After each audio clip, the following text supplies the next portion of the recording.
presence, you show how much you care about the play that we're trying to get to New York next fall. And some people don't even know about it who are in this room.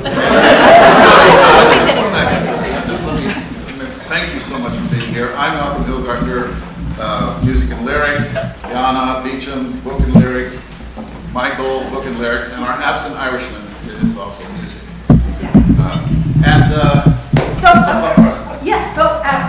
What I just said, I've talked to a couple of people who don't know what our Parcels from America project is. We've been working on it for 8 years. Wow. Longer than.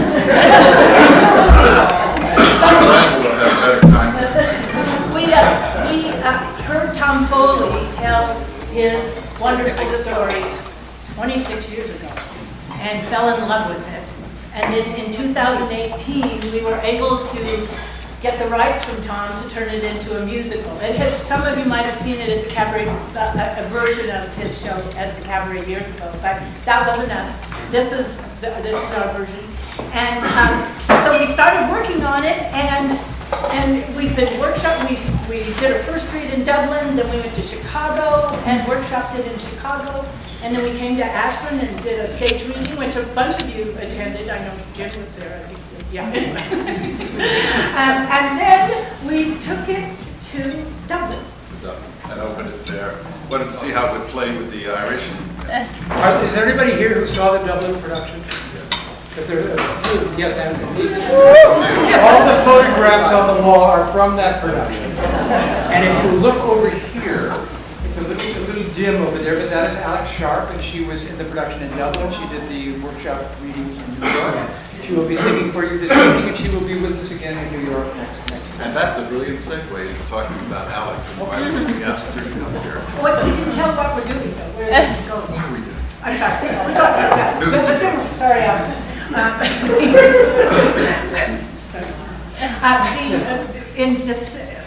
In October, we're presenting the show at Theater Row off Broadway. And we're doing this because from the beginning, we've had so many supporters help us and become the deliverers of this parcel. And we had a fundraiser in October, and so many people donated, and it just keeps lifting it and lifting it and lifting it. And this event is what taking it to the finish line. But we are definitely opening. We have a production company, LDK Productions. It's going to play from October 30th to November 22nd. And all of you in this room, it's because you came to this event. If you can come to New York to see the show at any time, and we'll make sure you can reach us to tell us you're coming. We'll give you a name tag that says you are a supporter that helped bring this parcel to New York. And we're going to let you know there'll be several events that we're going to throw in the course of it. You know, there's the opening night party, but opening night always has all these producers who want 12 tickets, and it's a 199-seat house. So over the weekend of October, the Halloween weekend, it's Samhain in Ireland, spelled S-A-M-H-A-I-N, but it's the essentially Halloween Day of the Dead celebration. So we're going to throw a party that weekend for our friends who come from here, our supporter friends, with musicians from our band, including Katie over there, who is going to be playing. At some point in the middle of the run, we'll throw another one, just to let you guys know, if you're thinking of coming, that you will be invited to that party, and the cast will be there. And we're so grateful. Okay. And now for the meat of the evening. Okay.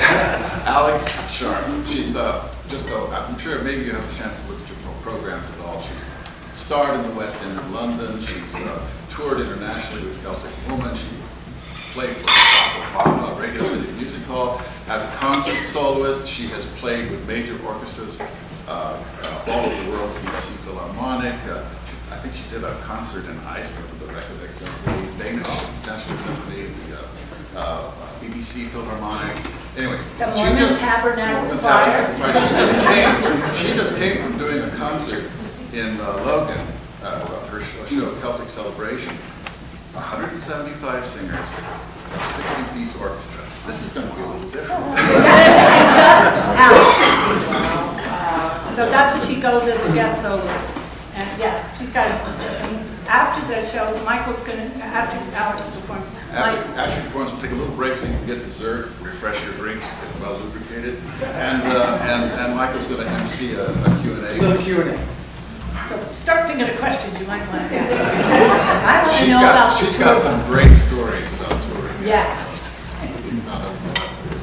So, Okay. ready? Yes. One more thing, could we all, a little round of applause for Marcella Rose Catering? Yeah.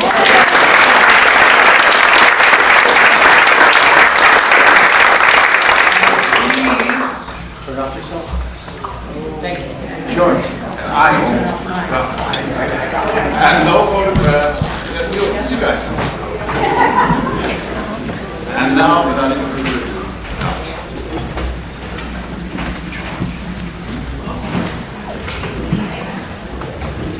Well, hello, Axel. Just have me for the next hour. Blessings of God on you. Right, I'm going to kick tonight off with a Fleetwood Mac song, which you probably weren't anticipating, but I hope you join in. And this is called Everywhere. Come on. I know you're longing to sing. I know you're longing to move your body. After having a chilly meal.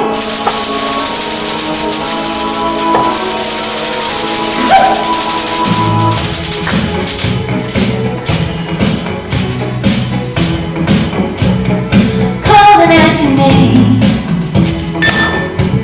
Whoops, I didn't hear it. Calling out your name. Can you hear me calling at your name? You know that I'm calling and I don't want to sing.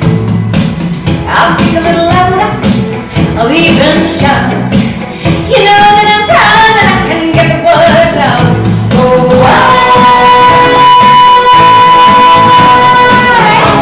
wanna be with you everywhere. Oh,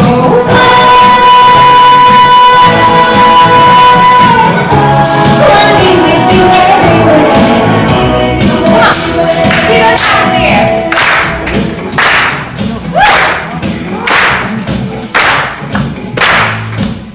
Something's happening to me.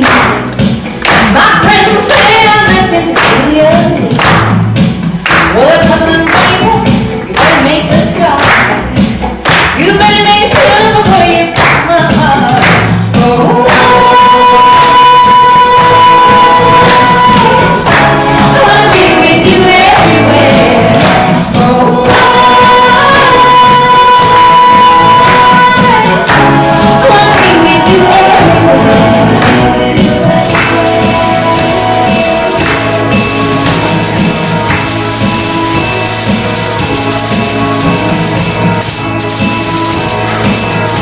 Hello up there? Anybody up there?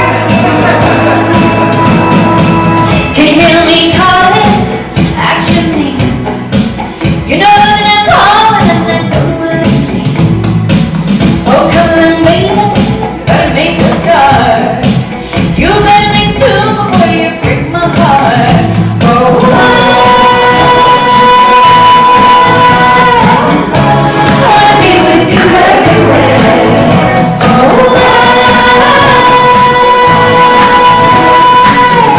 I wanna be with you everywhere. Oh,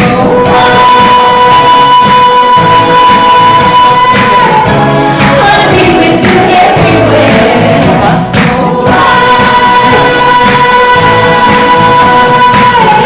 I wanna be with you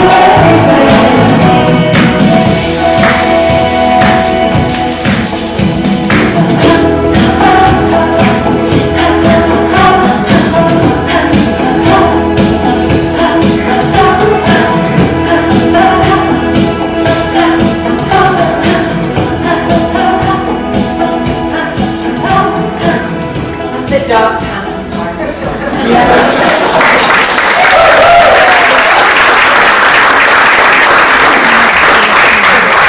I swear this is only water. This is a shot size of whiskey in Ireland.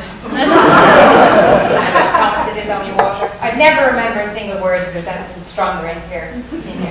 Yeah. Well, it's lovely to be here. What a fabulous town. I'm jealous. You have such a fabulous and vibrant community of theatre and music and artists. I feel like I stepped into a whole other world that I only tip my toe into now and again when I'm doing shows.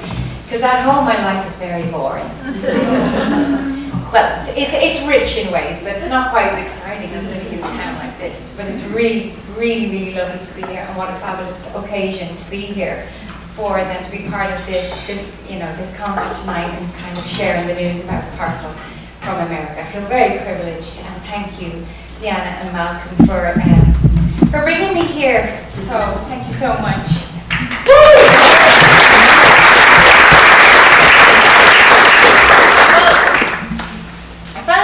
I knew I was Scottish. Okay, Scotland is family. Ireland and Scotland are family. And I found out recently I'm 6% legitimately Irish or Scottish. Somebody want to check that, make sure it's but as part of Culture Woman, I got to sing this song in the show, and it's called Caledonia, which was the Roman name for Scotland. And it's a beautiful song written by a Scottish singer-songwriter called Dougie MacLean. Anybody heard of him? Oh, yeah, fabulous, fabulous songwriter. And it's kind of about homesickness, but that, no matter where you travel in the world or where life takes you, home is always here. You never leave it behind, and it's so much a part of what makes you who you are. And the longing is still always there to return and to touch base with your roots and your family and your friends and the people that make you who you are. So this is beautiful Caledonia, but before that I want to bring back on the fabulous Katie Wasco. There you are. Amazing. Their group is called Scrimshaw. That's herself and Kate. So he's going to join us a little later. We've kind of coaxed him into doing more than he probably agreed to. They're just so fabulous, and they just kept adding so much to each song. So I was like, can you do this? Can you do that? So this is, sorry, homework link. You're very dry talking. It's the nerves here. Okay. So this is the beautiful Caledonia.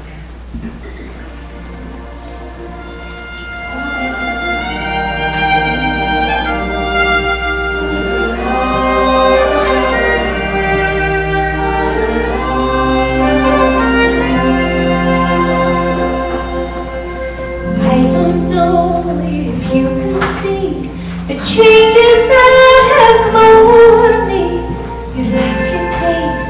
I've been afraid that I might drift away. I've been telling old stories, singing songs that make me think about where I come from. That's the reason why I feel so far away today. Let me tell you that I love you, and that I think about you all the time. Caledonia, you're calling me, now I'm going home. If I should become a stranger, know that it could make me more than sad. Caledonia has been everything I've ever had.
here.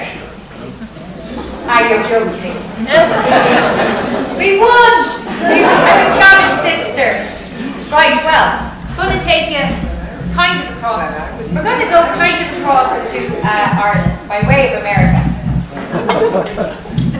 So, as Malcolm and Yana mentioned, I joined a group called Celtic Woman back in 2008, and I knew nothing about them. When I got the call, I knew nothing about them, and I had a look online, and I was like, wow, these are a big deal. And originally, do you know, does anybody know the group?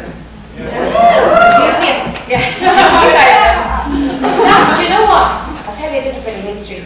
That show was only supposed to be a one-night show. It was, and it was supposed to be just Chloe Agnew, the youngest girl in the group, or the youngest member of the group. She was only 14 when the group started, and PBS had picked her up. She was kind of like an Irish Charlotte Church. She had the most beautiful, she almost sounded like a boy soprano, but she had the most purest, angelical, ethereal sound. And David Downs, who was the musical genius behind Celtic Woman, oh, do you know what? That's an awful lot. That's to carry a whole show for whatever it was, almost 2 hours. That's an awful lot for a young 14-year-old, and she'd never really been performing live or anything. So he built a show around her, and he picked the girls that he kind of worked. I wasn't one of them, by the way. It wasn't original. I was off in London doing musical theatre. Musical theatre was kind of like my first love, and kind of how I got my start in the business. But anyway, so he built a show around her, and they aired on PBS, and it just blew up. It wasn't anticipated at all, and so that's how it started. And you know what? I have to say this now, but when I did Parcel in Dublin, I got, even though I wasn't part of the Celtic Woman, sometimes you're part of something and you just go, whoa, there's something really special about this, without something, being tried, trying to make something special. An awful lot of times when producers are, they tried to do that after Riverdance. They tried to do a show called, sorry, am I talking too much? Sorry, the nerves are making me waffle.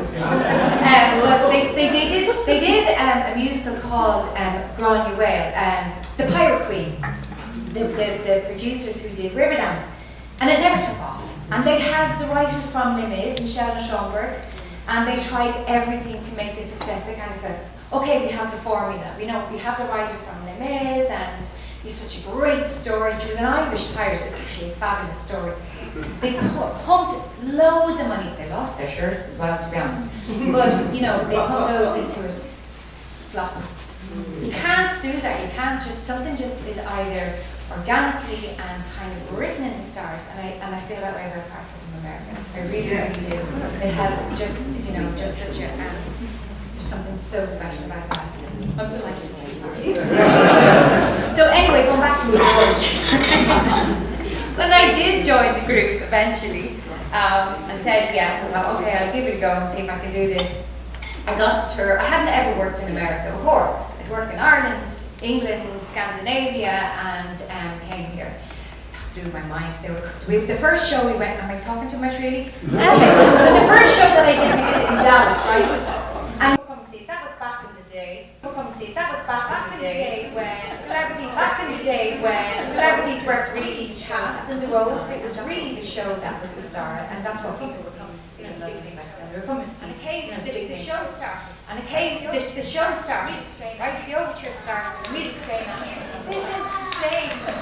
This insane response, and I kind of got it. It started, and again on stage, look at all these banners. Love you, Chloe. Love you, Lisa. And I thought, oh my God, this is what it must have been like. And it was so strange. But we started to travel all over North America. I think I must have done nearly almost. I think maybe about 46 states. I didn't see everywhere. We were in an office, but I did get to see some fabulous places. Performing some most amazing iconic places. On our days off. We go into grocery shopping or whatever it was, or we get taxis and go places, and people would hear our accent, oh, where's your accent? And they go, oh, where's your Irish? go, "We're Irish," and you'd go, "Oh, are you Irish?" And they'd go, "Yeah, are you really?" And they go, "Yeah, no, their parents emigrated. Oh, no, their parents emigrated. Their grandparents, and they'd say, sisters, fathers, brothers, and sister's side was Irish, mother's side was Irish." And we look at each other and we go, "Yeah, you're one of us. You're one of us. Yeah, you're one of us. You're one of us. That counts. That counts."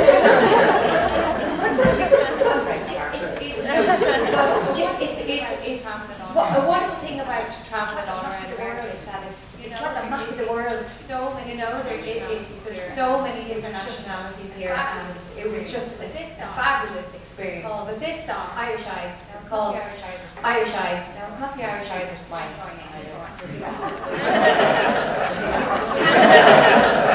you can't clap. Don't put me off. This is a really hard song. And if it goes wrong, it's all your fault. So it kind of just talks about how we are a map of the world with our our ancestry and our lineage, and that it's such. So I wrote to celebrate. So I wrote. This is one of the ones last minute that I wrote and paid into. I hope I got that right. I did. I hope I got that right. I did. So hold on. A drink. Hey, first word of the night that's engaged. Hey, first word of the night that's engaged. Issue. 1, 2, 3. That's water. And now there's something you add on the end if you want to make it whiskey. Issue. So when you go on to the pubs in Ireland, what do you ask for? When you go on to the pubs in Ireland, what do you ask for? Taught you well.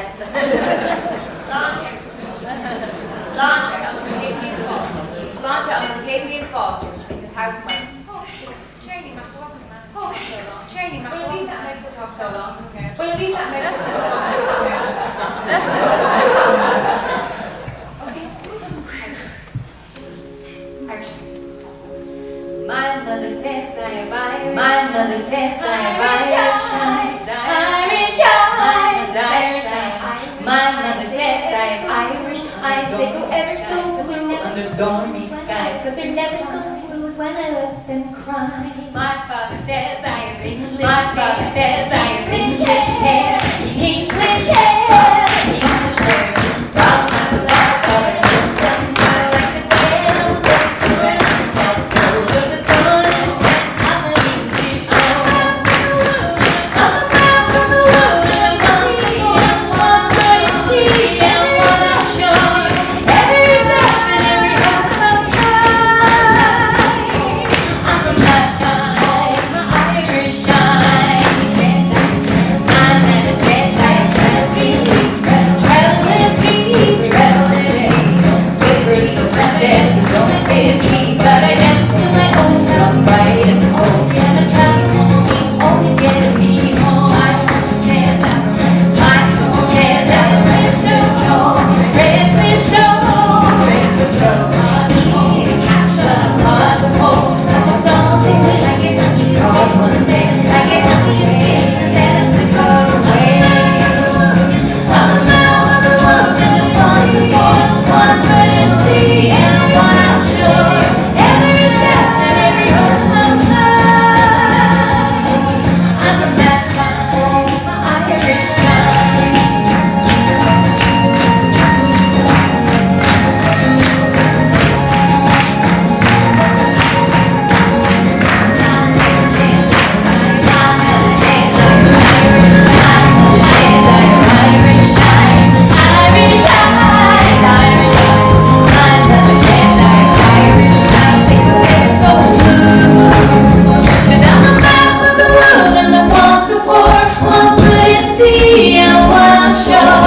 Every step and every hope I'm high.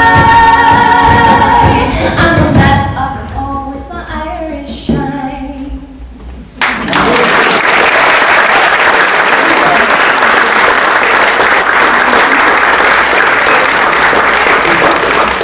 Right.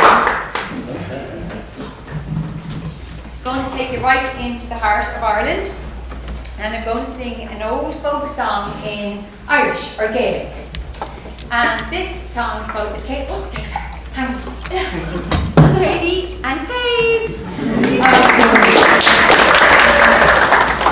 So this song is called She the One Moe, and loosely translated, it's the wealthy widow.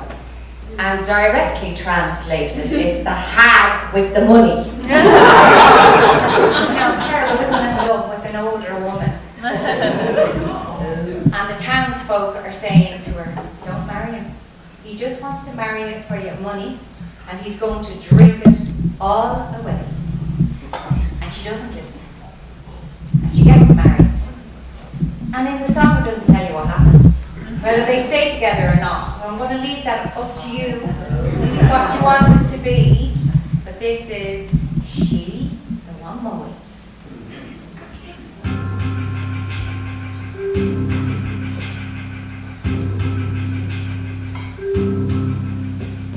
She the one boy, she the one boy, she the one boy, can you navigate? She the one boy, why it's for his courage, you curse you like a shabby girl. That make us some spin, push your body wings, or riding up tempo, she on her melody. How she's on and her pools, me quilling, she shul, can you navigate? She the one boy, she the one boy, she the one boy, can you she the one boy, why it's for his courage, she curse you like a shabby girl. Massa to pose, a massa to pose, a massa to pose, a brother on my show. Thousand and pose, my country roll this collection time again. She the one boy, she the one boy, she the one boy, kind of again. She the one boy, why it's for his courage, she curse you like a shabby girl. Scaring the bones, scaring the bones, scaring the bones, a brother on my show. Scaring the bones, a shiny much more is more in the see.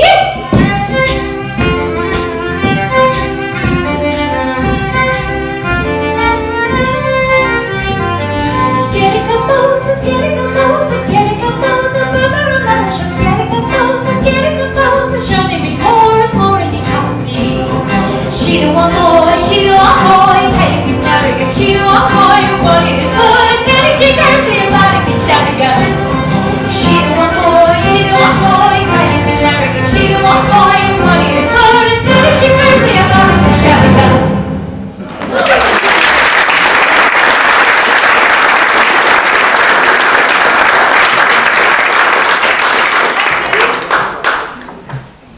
Are you enjoying yourselves? How was the grove? Good? Nice, nice. Right. We have something very special happening. Mr. Mark Hiltgarter is going to accompany me for the next song.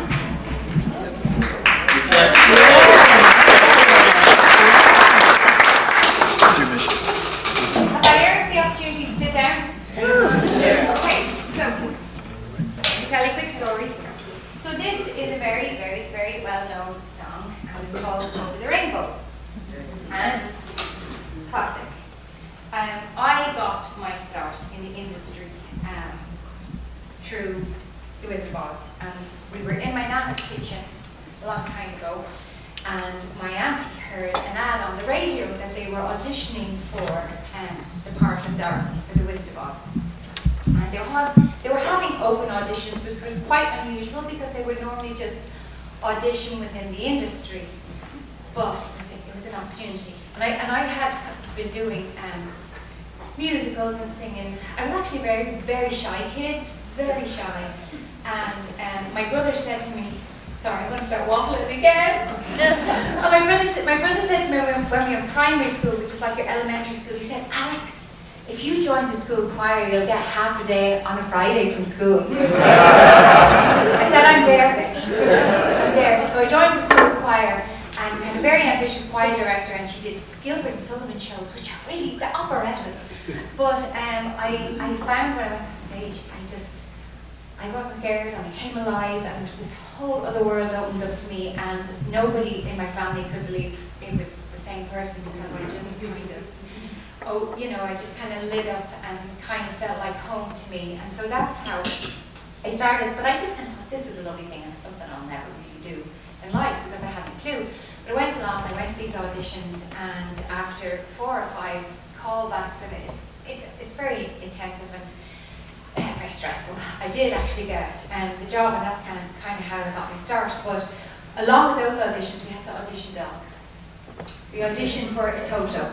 And we did it in the local park, a huge park in the middle of Dublin called Phoenix Park, and people brought Alsatians. They brought St. Bernards.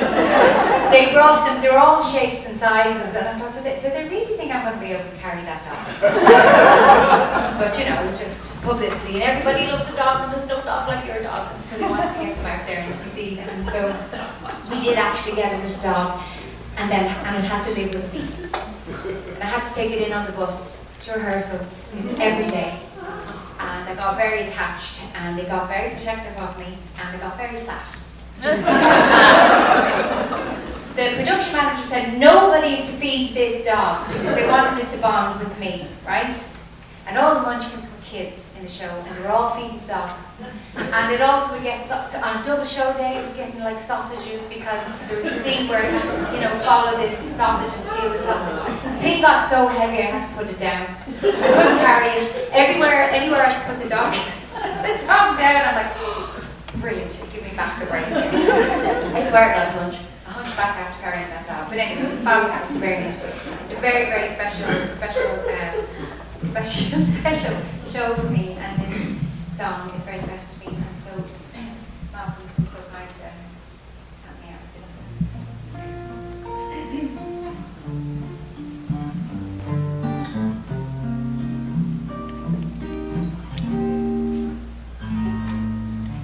Somewhere over the rainbow,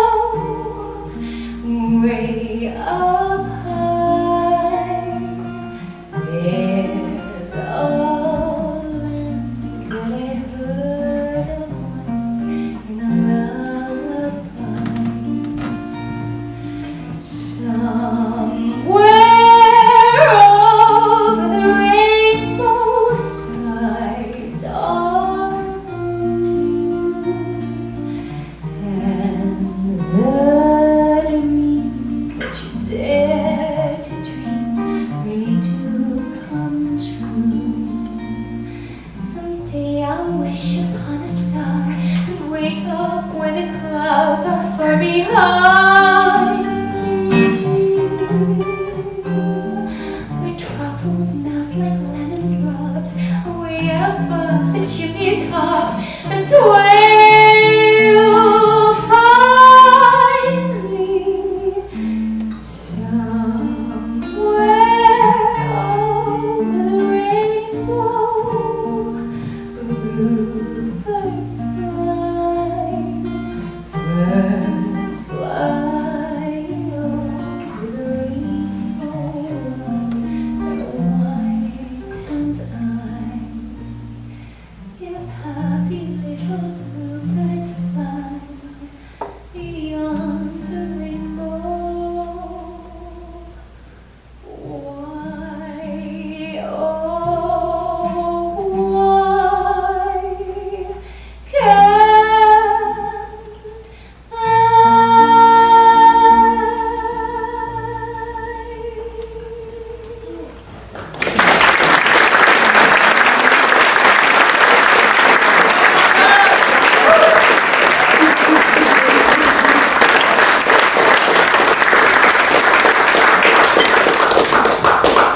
Let's have some more waffling, how about that? Oh, you want the waffling?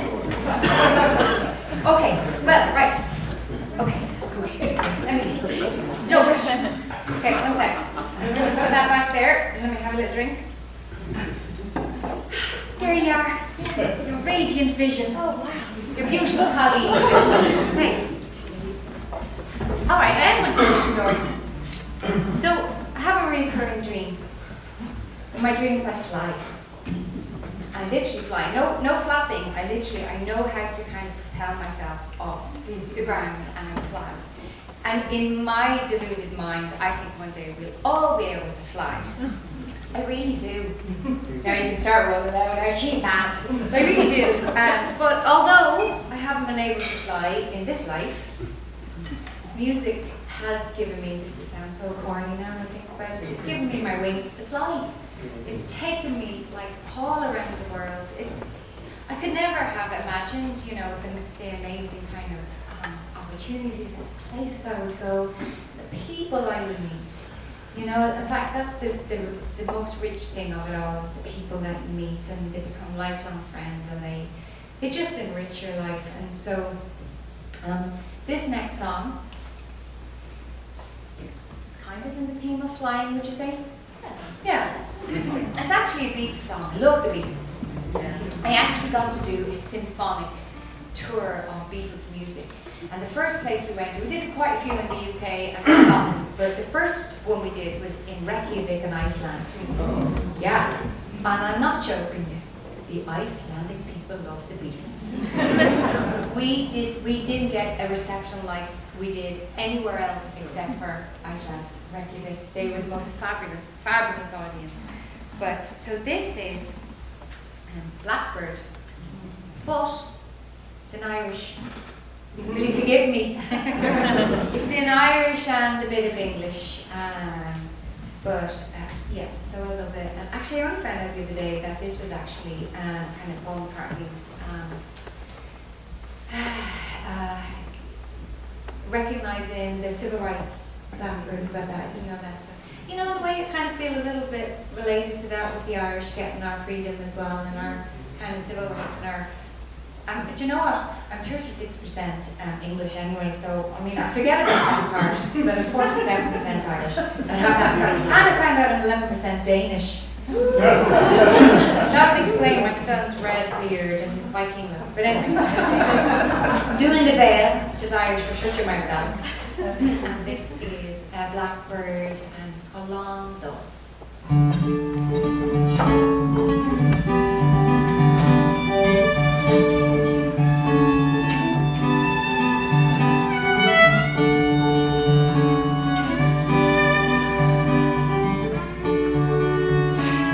Long dove sheen in the woody high, cold the stream breeze, the Cyrus soars, the shale fly. Be to it funny collision I made.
called Baby Now That I Found You. Do you know who had a hit with it? The name of the group? Oh, you're so close, I know. I know, it's on the tip of your tongue.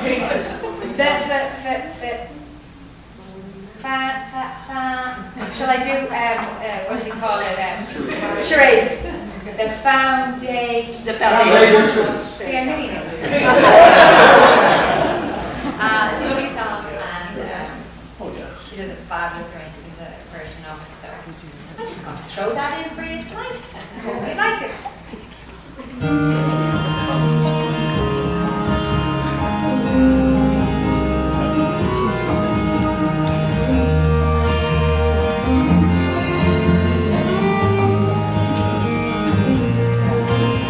Oh baby, now that I found you, I won't let you go. I'll build my world around you, I need you so. Oh baby, even though you don't need me now. Oh baby, now that I found you, I won't let you go. I build my world around you, I need you so.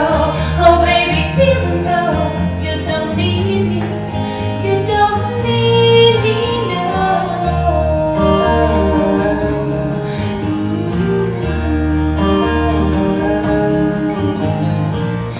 Baby, baby, when first we met, I knew in this heart of mine that you were someone I couldn't forget. I said right, and I bite my tongue.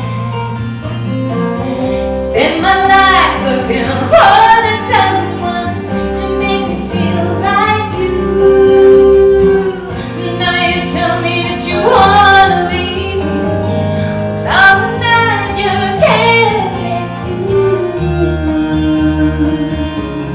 No, no, no,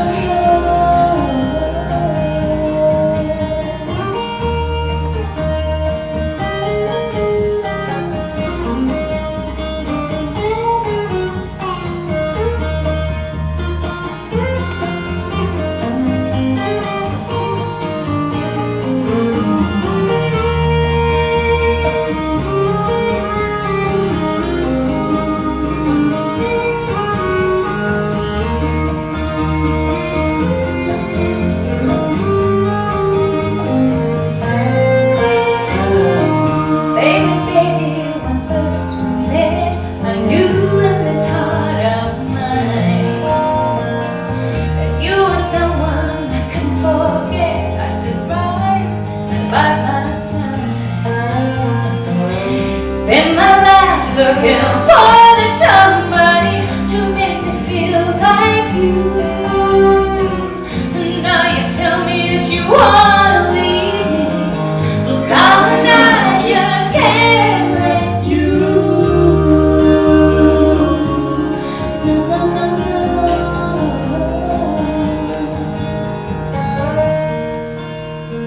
Now that I found you, I built my world around you. I need you so. Oh baby, even though you don't need me now. Oh baby, now that I found you, I won't let you go. I build my world around you, I need you so. Oh baby, even though you don't need me, you don't need me, no.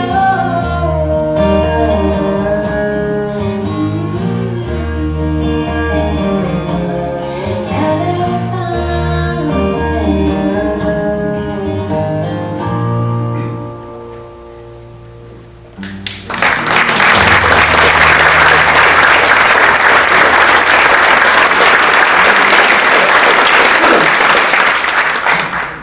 Are you feeling a bit stiff? Just need to move. I think you need to move. So, I'm going to do a pop song, is that okay? It's from a band called The Chorus. Oh, did somebody say The Chorus? What was the #1 song they had here? I'll give you a clue. I didn't know tonight was going to be charades. Oh, one of my many talents, what can I say? Anyway, this is Breathless, and shoulders, move your hips, and have a bit of fun. So here we go. And clap.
Huh?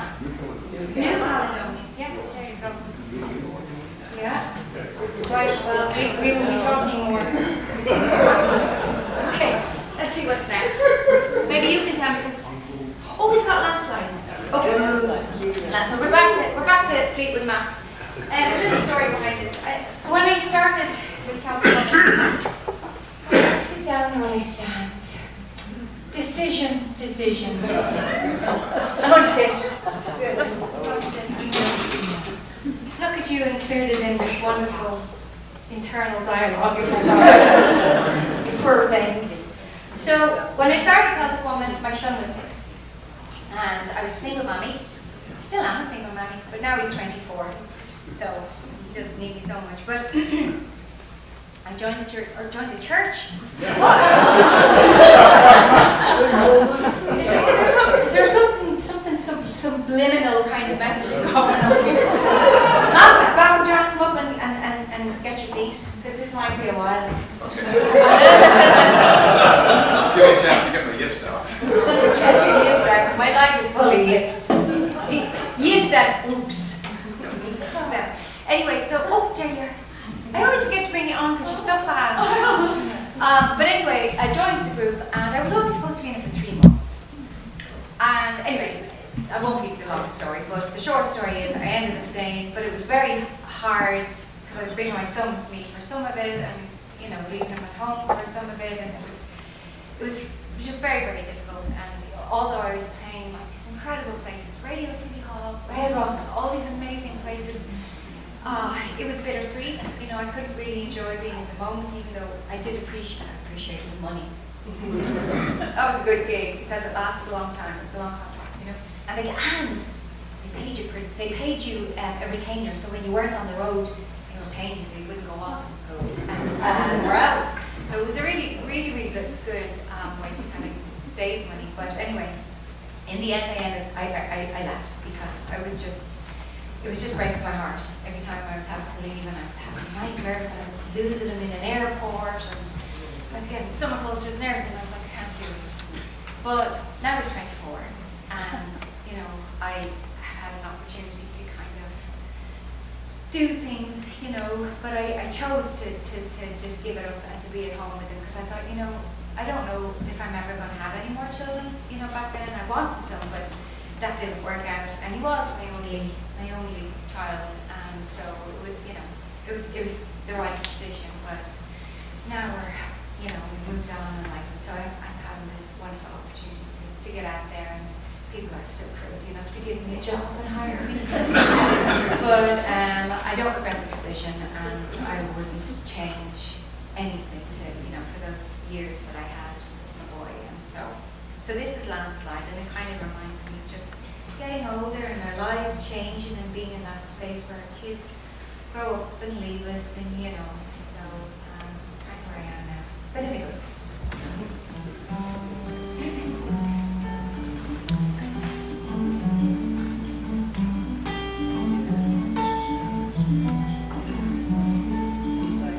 Took my love, took it down, climbed a mountain and I turned around, and I saw my reflection in the snow-covered hills till the landslide brought it down. Oh, mirror in the sky, what is love? And the child within my heart right above. Can I sail through the many ocean tides? Can I handle the seasons of my life?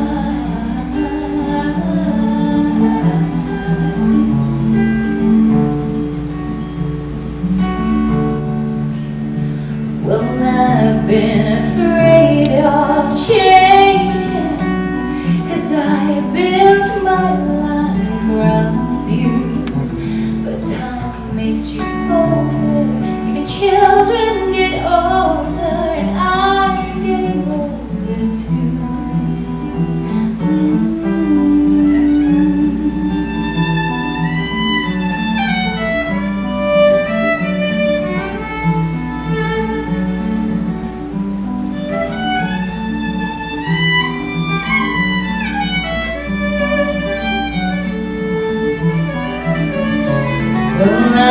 been afraid of changing, 'cause I built my life around you.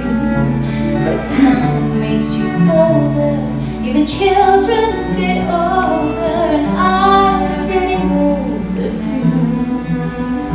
Oh, and I'm getting older too. Oh, take my life, take it down. Oh, climb a mountain and you turn around, and if you see my reflection in the snow-covered hills, will the landslide bring it down? Will the landslide bring it down?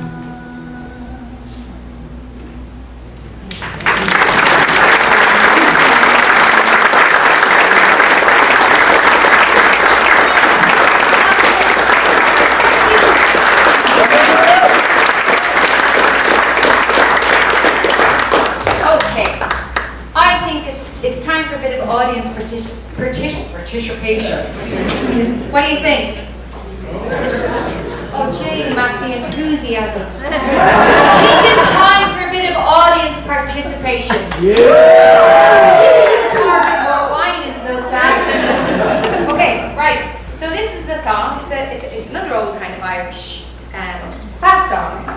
It's called Spanish Lady. Anybody heard of it? Brilliant. Tell me why all the numbers in the song? Why all the numbers? She sings all the numbers in the song. Do you mean like the different times of the that they go down through Dublin City? Do you know what? That's a good question. I actually don't know the answer. I know. Have you ever researched it? Really? And it doesn't say? Well, that's very unhelpful. Like these things are very. I don't think I could do the song now without knowing it. What's your name? Are you Patrick? Patrick. Patrick William. Patrick Liam. Well, there's definitely Irish there. My son was born on St. Patrick's Day. Really? Sean Patrick. Really? My son was supposed to be born on the 14th of March. No, 16th of March. He came on the 26th, 10 days later. It was brutal. I was like a beach whale. I couldn't get off the couch and thought, is this child ever going to come? And then, even at that, they had to induce him. But he came into the world, and now, yeah, it was worth it, but yeah. Okay, so now listen, you have to join in. So first of all, I'm going to teach you the words. So the chorus is, whack for the turra-lura laddie. Right, here we go. Whack for the turra-lura laddie. Great, and we hear you together. 1, 2, 3. Whack for the turra-lura laddie. Whack for the turra-lura laddie. Whack for the turra-lura laddie. Let's go on tour. Let's put the two together. 1, 2, 3. Whack for the turra-lura laddie. Whack for the turra-lura laddie. So you're going to sing that twice, right? So let's do it twice and let's do it fast. 1, 2, 3, 4. Whack for the turra-lura laddie. Whack for the turra-lura laddie. Whack for the turra-lura laddie. Whack for the turra-lura laddie. Brilliant! Are you ready for the choreography? Brilliant. That's not the spirit. Okay, listen, you don't have to get off your seats. Can you move your shoulders? Okay, move the shoulders. Bump, bump. Bump, bump. Oh, don't sing bump, bump. Just, that's what you're going to hear. Bump, bump. Bump, bump. Bump, bump. Bump, bump. Okay, so it's bump, bump. Bump, bump. Bump, bump. Bump, bump. Here's the good news. You don't have to do the shoulders at the same time. Sing it. Okay. Yeah. Even though I know you're well capable. Okay. Well, that's it. I think we just may be ready. So I'm going to ask Kate and Katie from Scripture.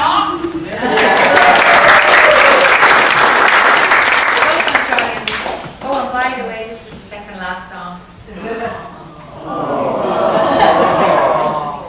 I know, it's tragic. But sure, the Irish story is a tragic one. Okay, let me have it.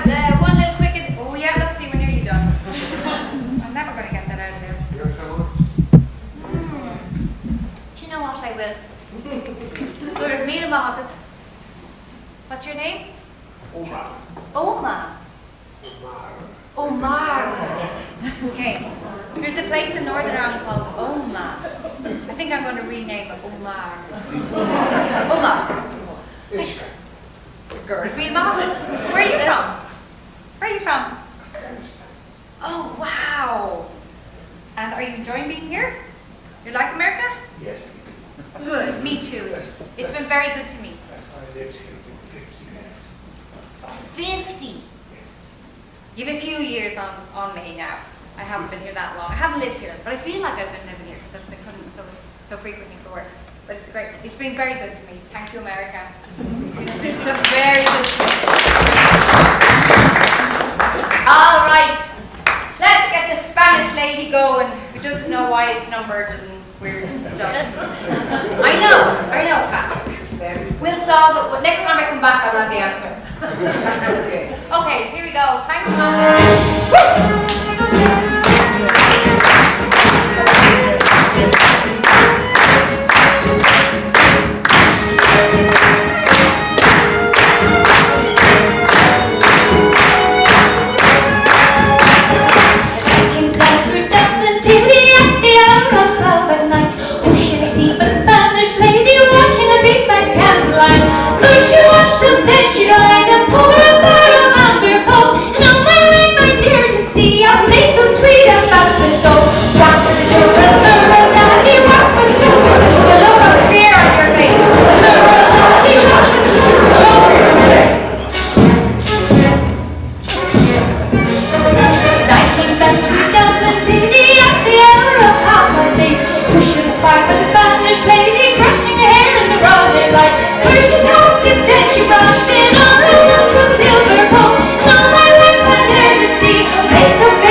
synchronistic thing there. But I heard this song years ago.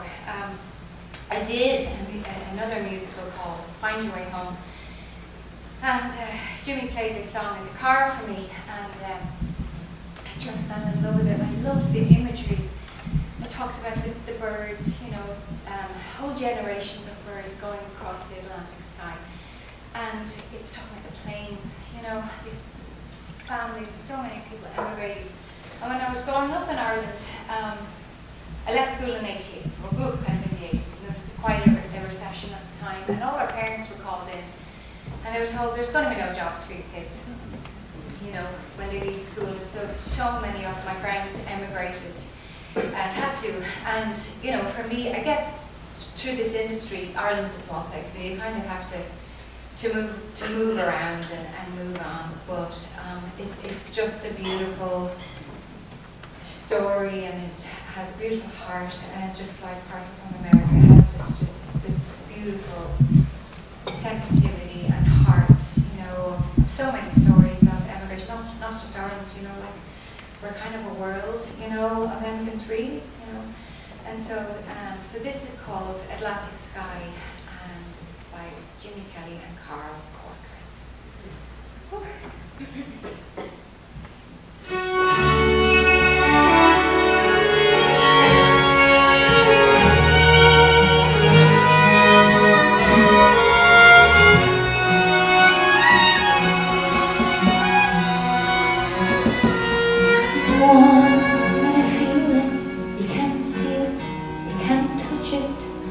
But I know that it's there in my heart. Some kind of longing, a sense of belonging to a land that's an ocean apart. The hills and the valleys where my father's father once lived and played as a child. While still in his teens, with just his clothes and a dream, he set sail with the future to find. That's just the way it was back in the day.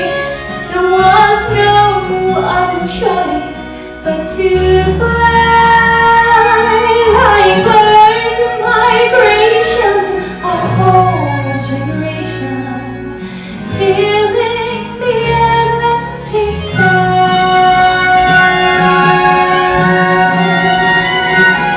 They each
But first you're clearing plates, which is a good opportunity to go and clear your bladders. or whatever it is that you need to do. While I clear the plates and serve you dessert, and we'll be back in a little bit.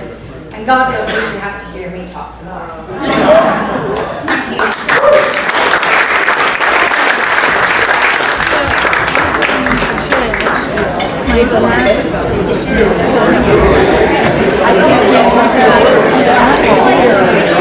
Ladies and gentlemen.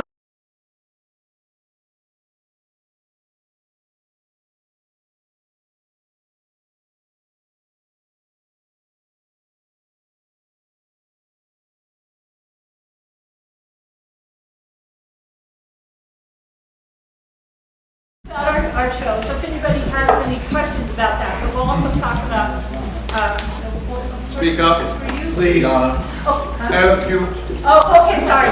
I have to say, when we went to Dublin to cast the show, and our director was J.R. Sullivan, who will be our director in New York.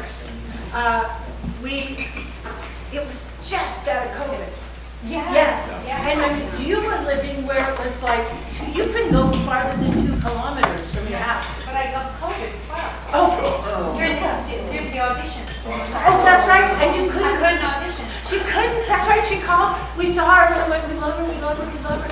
And then she couldn't come to the callbacks, and I'm going, anyway, and then we, are you kidding? We went with our gut, and you were right. That kind of tends to happen to me. I'm kind of like the wild card, and it somehow literally works out. It's happened a few times to me, yeah. That was great. So Michael, do you have something you want to? No, I just told Alex that so much of her patter between the songs answers so many of the questions that are there. And for those of you who do the RTC copies, I do have the Proust questionnaire and the Robert Whitten Actors on Acting questionnaire. But let's just put that aside. And I mean, that's what we got the house lights on. You know, I kind of like to kick this off with, what did you just do in Utah? Yeah, so I kind of have a connection with you. This is very strange, but my mother became a member of the Mormon church when I was 1. She was baptized on my first birthday, and it was so bizarre because there was no other religion in Ireland apart from Catholicism. So she joined the church, and then years and years and years later, when I kind of was an active member, I finished Celtic Woman, and a gentleman, amazing arranger, composer called Kurt Bester from Salt Lake City reached out to me, and he said, "You've just come out of Celtic Woman, are you interested in doing something?" And the church had its own kind of publishing record company and books and everything, and so he said, "I'll approach them." He said, "I'd love to work with you, and let's see what we can do." And he did, and they said, "No thanks." But he said, I have a way to maybe make this work. And so he composed a lot of music for an incredible violinist called Jenny Oaks Baker, whose father is now the prophet of the church. But anyway, so I ended up doing her Christmas album, and I did a lot of work with her. So I had just this connection where I kept kind of collaborating with artists from Utah. And in 2013, I was a guest soloist with Craig Jessup, who was the previous music director, choir director of the Mormon Tabernacle Choir. And so I did some amazing concerts with him at Christmas time in 2013. And about, it was 2 summers ago, I was sitting in Salt Lake Airport. My flight had been cancelled the day before, so I wasn't supposed to be on the flight, but I was on that day. And I was sitting at the gate, and I saw this man walk past to go to the toilet, and I said, "I think that's Craig Jessup." and I hadn't seen him for so many years. So in about 10 years, actually. Maybe longer, maybe about 11. Anyway, so I won't go up, just in case I'm wrong. I'll wait till he's coming back, and I see the front. So he's toddling back, and I think it is him. So I went up to him, and I said, "Do you remember me? I did a concert with you years ago." So my name is Alex Sharp, and he's and then the penny drops. He went, oh yeah. So turned out that himself and his 2 sons were on the same flight, and they were going to Dublin. for the first time, going to Ireland for the first time. They were going to England and they were going to Scotland because his ancestry was from there.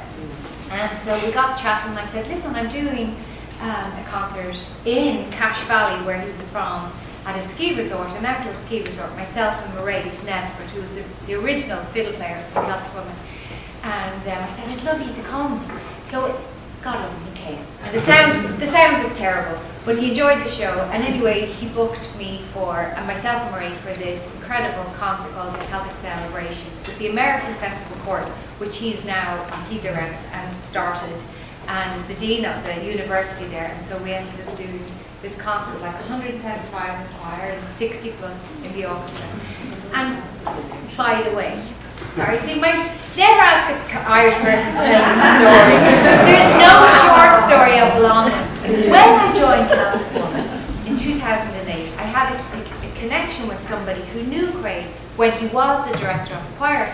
And they reached out and they said, do you think Celtic Woman would like to do music and the spoken word? Which is, I don't know if any of you know it, but it is the longest live broadcast anywhere. Huge prestigious honour. I mean, the choir have guests like Angela Lansbury, Andrea Bocelli, like big, they're just known, just even the religious aspect aside, they're a phenomenal choir. And so Celtic Women were approached and said, and Craig Jessup said, we want to dedicate a whole programme to celebrating Celtic music, Celtic heritage. And they said no. They didn't want to be affiliated with it. I don't know if they, maybe it was just the religious aspect. So here we are, last Saturday, finally doing a Celtic celebration. and then I flew here. See? It's always a lot, it's always like grand vegetables. But it was fabulous. And I really believe in synchronicity, you know, particularly in this industry. Things happen when you're not trying, and you meet people, and you don't have to force things. They just fall into place. If there's a plan there and it's supposed to happen, it happens. So I would like to know, so she spent a lot of time on the West End. Mm-hmm. So you were in Les Mis, Mm-hmm. and she played Eponine, and you were with Liam Collins. Oh, Colin Wilkinson, yeah. Yeah. I did. So when I first heard Les Mis, it was on vinyl. That'll tell you the story. And I listened to it as a kid, growing up, and never in my wildest dreams, did I think I'd be part of it. But I did. I actually, and of course, Colin Wilkinson. Colin Wilkinson used to be very famous in Ireland. He was from the show bands. Did you have show bands here? Show bands, they just played all around the country, and people would go and they would dance. Yeah, there were these dance halls and show bands. And my mother grew up going to his shows, and she knew him very well. And he was kind of plucked out of obscurity for Les Mis, but he had this really high rocky tenor voice, and he hadn't done any theatre or anything. But so of course we all knew about him. I remember watching him being interviewed and on BBC and everything. And of course, never thought this was gonna ever be part of it. But they would come when they were hiring for the tours. They would always come to Ireland and audition, because the show always stopped in Ireland on the UK national tour. They'd always stop in Ireland, and because they had a good kind of history with Irish people. And over the years, I auditioned 3 times. And the first year they said, oh, she's a bit too young. And I got a call back. They said, oh, she's a bit too young. The second time I auditioned, many years later, they said, I got really, really sick, and every call back, and I was in London and everything, I got every call back. I was just sick, and it wasn't getting better. And the lovely director said to me, we love you, and we love lots of things, but we've never heard you at your best. And I went home broken-hearted. And I thought, no, I'm just not good enough, I'm just not good enough. And then years later, they came to Ireland again, and I auditioned, and I got a call, and they said, we want you to understudy. You always have 2 understudies in a West End show. And they said, we want to offer you first cover for Eponine and Cosette. And I went, yeah, absolutely brilliant. I do anything. And then about 3 weeks later, I got a call, and they said, the girl who is supposed to stay on the tour has changed her mind, and she's leaving, and she plays the role of Eponine, and we want to offer it to you. Now here's the thing, they do not, you never go into a West End show without understudy, because they don't know if you can handle it, if you're up to the part or whatever. but they took a chance on me. That's what I'm saying, these weird things keep happening to me where I'm not supposed to be in something, and somebody up there goes, yeah, move that around, move that around. But it was, yeah, an incredible experience. And then Colin joined the tour for when we did the Dublin run. And, you know, it was just amazing because it was like full circle, listening to him, you know, on the album. And he was lovely, and it was just very surreal to be on stage, you know, eye to eye, kind of singing opposite him. But incredible, you know, I learned so much. I stayed with the show for 2 years. Yeah, and back then the show was 3.5 hours long. Yeah, you said 2 shows a day. We did 8 shows a week, and we did 2 shows on a Wednesday and 2 shows on a Saturday. And not only that, in Les Mis, all of the principal roles, you were all in the ensemble. So when you come on stage, you are ensemble until a couple of scenes before your character enters for the first time. So yeah, it was a busy show. Yeah, it was. But it was, I loved everything, and I learned so much, you know, it was like, best part there. Yeah. Okay, and then, I'm just following your, I'm so impressed at Andrew Lloyd Webber. Yeah. Asked you in his. So he had written, so when I came out of Les Mis, there was a casting for The Beautiful Game. Anybody heard of that one? No, I'm not surprised. So the story is it's set in Northern Ireland during the Troubles during the 70s. I don't know if any of you know our kind of political history, but it was set in Northern Ireland, and the story was based on a group of teenagers who are part of a football team.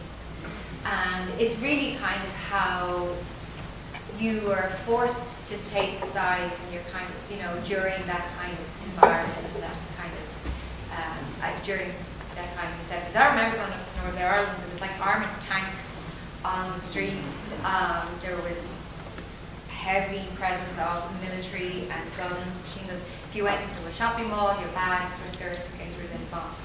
You know, it was all during that time, but it was a fantastic show. The music was great, and the story line was great. There was a lot of dark humour, as is Irish dark humour, but we ran for a year, and the people in the industry loved it, but the people, I think, it was because it was so different to what Andrew Lloyd Webber had done. Usually there's way more of a spectacle with his shows, and this was very much like a play with music, and it was really kind of hitting hard subject matter. You know, you're kind of going from laughing in this locker room seeing these teenagers to a kneecapping. So people didn't really know what they were coming to see, and also foot and mouth. There's a big outbreak of foot and mouth in London. Yeah. So the tourist industry was like really people weren't really but people in the industry loved it. And so we closed after a year. We closed after a year's run, and it never kind of ever became a big thing, so they licensed it out, and it's been done in Hungarian, it's been done in German, and it's been, you know, done all around the world. But yeah, so that was a wonderful experience of being part of, you know, just working very kind of hands-on and creating a role. And lovely man, but very strange. Very talented, but just very kind of, I don't know, just kind of a strange personality, kind of, you know. And then, of course, you revere them so much, you know. But great experience, yeah. Any questions for Alex? We've kind of gone over what you guys had budgeted in your time. Quick one. Yeah. What is all this whack in the middle of the daddy-o? What does it mean? It means nothing. Not really. Whack for the Turalura laddie, so that's lady. You know, so it's kind of like celebrating, you know, the Spanish lady, whack for the Turalura laddie, whack for the Turalura lady. So it's just kind of a celebratory thing about this beautiful, you know, mystical Spanish lady. But yeah, it's laddie, is L-A-D-Y, but it's lady. It's like in American jazz, especially African American, where they sing skidoo. Yeah. And it's very similar to that. Is skidoo kind of like improvisation? Oh, it's scattered. Yeah. What's really kind of interesting, what I think correlation with kind of bluegrass, and I kind of hear a lot of that, the trad Irish kind of sound, that focus, that kind of bluegrass sound. You know, it's fabulous. Right? Yeah. John. Yeah, so Alex, for a good crack.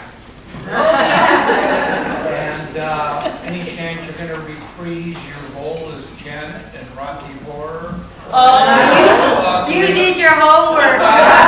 Any stories from that we hear? I mean, the Mormon Tabernacle is all very respectable, but Yeah. Well, the director who I did The Wizard of Oz said to me, would you consider at all doing Janet in the Rocky Horror Show? Do you know what Rocky Horror Show was written by Richard O'Brien, an Irishman? Yeah. His name is Richard O'Brien. It's one of the longest running movies, and they have such a following, and it still plays live in cinema in Dublin, in Rathmines, and they still have audiences come and participate. But yeah, he approached me and he kind of said, well, you'll have to do this on stage and you have to do that on stage. And I went, okay. And it was so much fun. Michael Brunel was in it. Michael Brunel was the narrator. So I have pictures of him in suspenders and stockings and like about 6-inch heels. But it was fabulous. It was just He's in those pictures on the wall. yeah, I can imagine. Fabulous pair of legs. But it was great. It was a great one. We actually did. I was actually doing Aspects of Love at the time, the same director, and we did that as a night show. So we did 2 shows on a Saturday, and then our 3rd show was Rocky Horror, and then we did one on Sunday night. We were delirious with the want to sleep, but it was great. It was great fun. Yeah, I really enjoyed it. Yeah. do live audiences get up and dance with you in the aisles? They didn't get up onto the stage, but we walked down through the audience. Oh. We'd get rice thrown in our faces.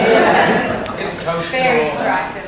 But, great fun, absolutely great fun. Yeah, you gotta try everything. Henry. Are you based in the U.S. now, or are you still in Ireland? Still in Ireland. Yeah. Can Yeah. you talk about the difference between working in the U.S. versus working In Ireland? the Republic of Ireland or the United Kingdom? I find that American audiences are way more open and interactive. Irish people they're a little bit reserved until they have a few drinks, and then it's, they really participate. But that was what I noticed the first time with Celtic Woman. I mean, apart from, kind of like that strange kind of following they had for the group, I just found them a very giving, very, very generous audience, and just so generous, and just really participated, which is lovely because, the energy, it's an exchange. It's almost like you're the audience are the rest of the performers on stage. And so it's really helpful, and it really elevates the energy, for a performer on stage, especially if you're kind of tired or whatever it is, or if it's been a long run or you're doing a matinee. It's really appreciated. Yeah, and I think they have a real appreciation for theatre and the arts. Were you wondering what her life as an actor in Ireland Yeah, there's a versus? difference between the U.S. business and Ireland's a much smaller market. Yeah. And you alluded to that earlier about the differences in finding work and getting work, and who knows you and everybody knows you. Well, I also find here, so when I was doing Celtic Woman, I was so impressed with, obviously it's much of it is a continent, but there was just, even in some of the high schools, they had the most amazing theaters. I just found that there was a real honor and appreciation for theater. At home, it kind of feels sometimes still that they kind of think of it as a hobby, still, and it's kind of like not really taken as serious, especially during, COVID and stuff. It was kind of like one of the things that was really very late to come back. But here's something very interesting. Ireland, since last year, did a pilot scheme, and for the first time ever, they have a performers subsidy. So if you're out of work, you can now apply for a subsidy so that you can still be creative, and it's the first of its kind in Europe. So I'm going to give them credit for that. but I just really found there was such an honor and kind of, a real appreciation, and a real facilitation for the arts here, whereas at home it's like, well, when are you going to get a real job? This kind of thing. So. Well, I think that's universal. So I won't take it personal about Ireland. So we probably should wrap this up. It was you guys were wonderful. And I feel like Tom Foley couldn't make it tonight because he was sick. He said he drove from the coast, and he said he felt bad yesterday, but he tried to get here, and then he said, I'm going to see if I could rally, but then we don't want him here.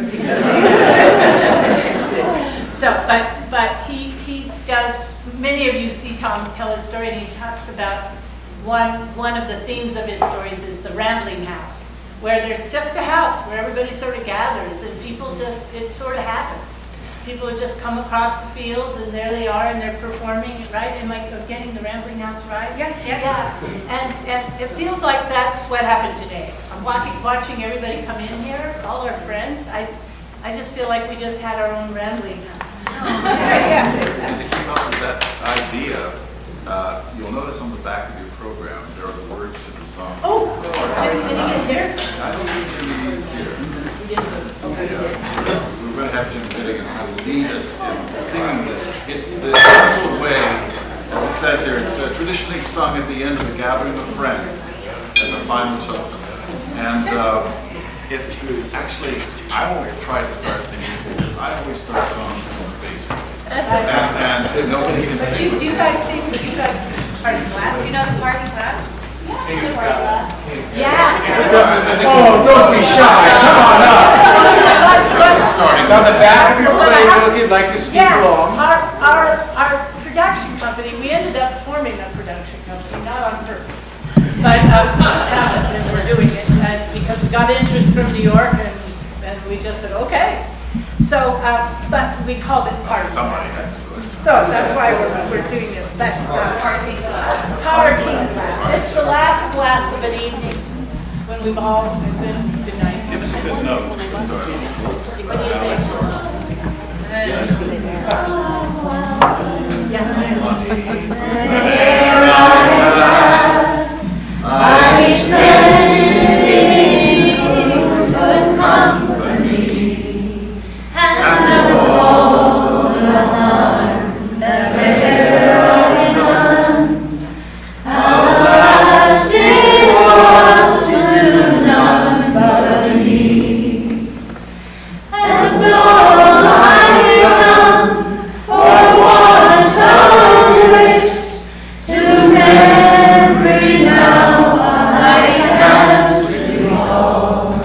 So feel to me the